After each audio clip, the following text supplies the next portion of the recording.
November 2018.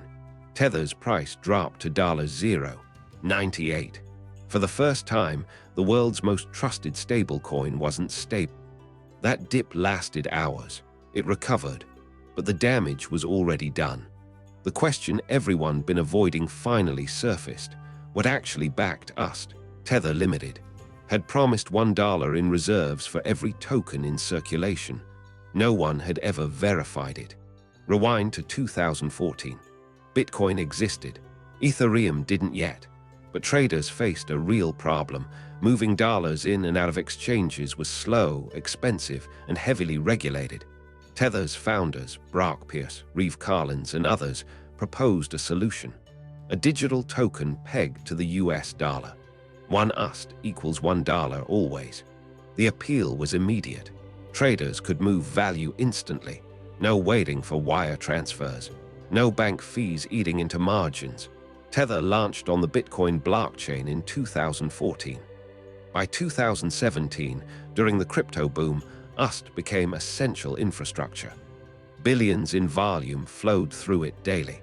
But here's the problem nobody wanted to examine. Tether's reserves were opaque.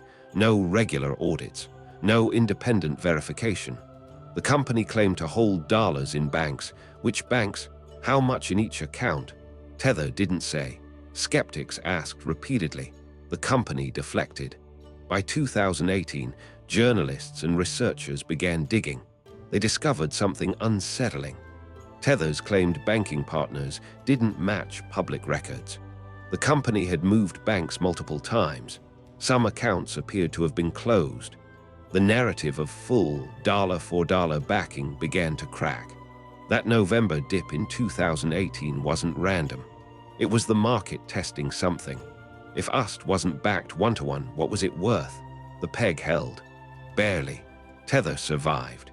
But the question never left. Was the stablecoin stable because it had reserves, or stable because everyone believed it did? Years later, settlements and partial audits followed.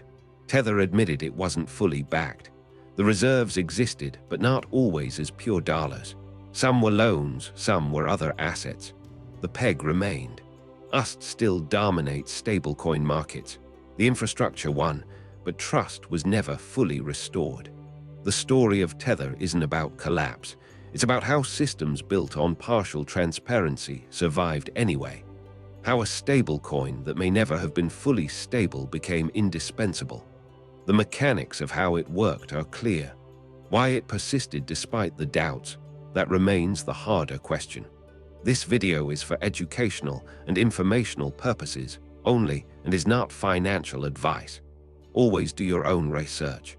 Subscribe for deep histories of the systems and crises that shaped modern finance, new investigations every week.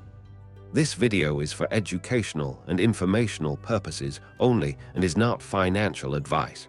Always do your own research.